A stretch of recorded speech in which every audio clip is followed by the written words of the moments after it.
Hey guys, it's Lindsay, and I'm back to talk with you about Session 7 in my 12-part KMI Rolfing series.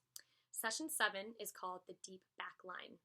This session works to balance the work of the previous two sessions, both of which were deep core sessions, the first of which was the lower deep front line, and the last of which was the abdominal and thoracic core, which was my least favorite. Hated that one. It was so uncomfortable with all that deep work we did in the rib cage. In fact, I still have some sensitivity in my floating ribs in the front from that session, I feel. Probably just because we've moved things around and they're not used to holding the position they're in now. But if that was my least favorite session, this was my favorite because it worked with all of those parts of the body that I've been waiting for since session 0, since meeting this guy.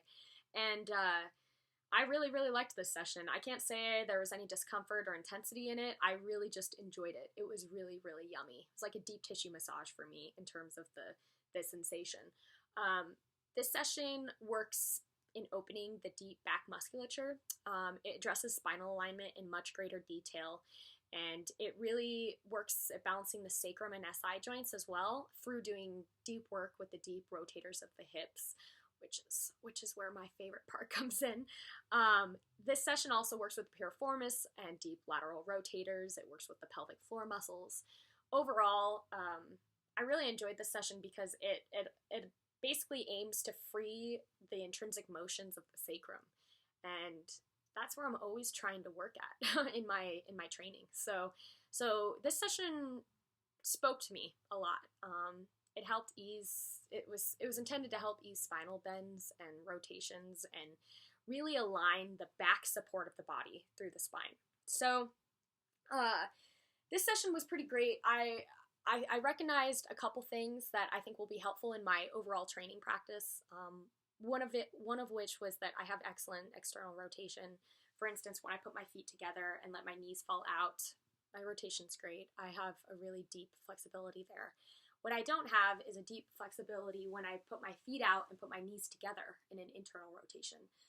It's not new information, but I recognize in this session that it's very strong, that imbalance basically from external to internal rotation.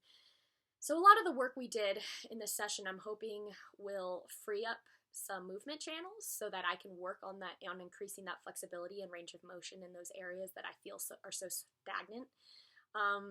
There was another observation I had in this session, actually after I had this session. We did a lot of work that I think overall opened up a lot of movement in my hips.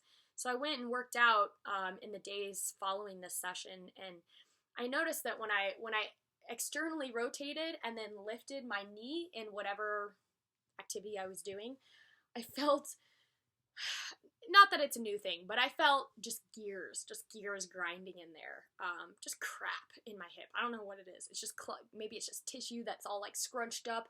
I don't know. But it's not a new thing. I've been complaining about it for years. But when we opened it further, I kind of expected like, oh, like this will make my hips feel better right away, right? Well, I went and worked out and realized like, I think they're actually a little crunchier than before. And I thought about it and it makes a lot of sense because if I'm opening up my movement and increasing my flexibility, even by just a little bit, that's not making all that crud go away. It's really just allowing me to experience more of it in a bigger range of motion. So, that brought more attention to that area. I'm excited to talk with him more about that and see what I can do to encourage fluidity and just clearing of stagnant energy in my hips.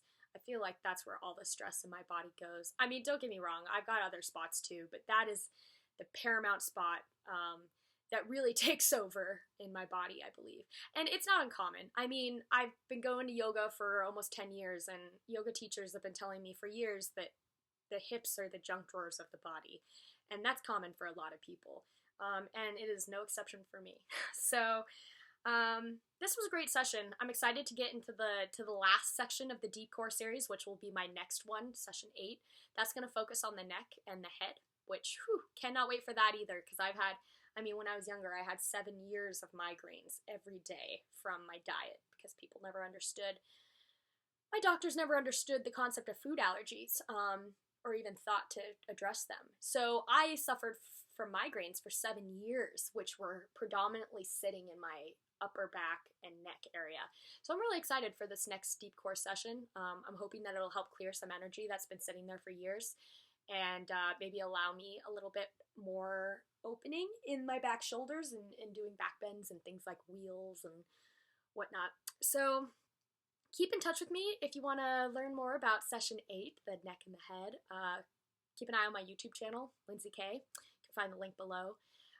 You can also check in with my blog, because that's where I'm posting updates on both this Rolfing series and a bunch of other things that I have my hand in. So check it out, see what I'm into, and see if I can help you in any other way with another area of your lifestyle. So till next week, have a great one, and let me know if you have any questions. I'd love to answer them. Okay?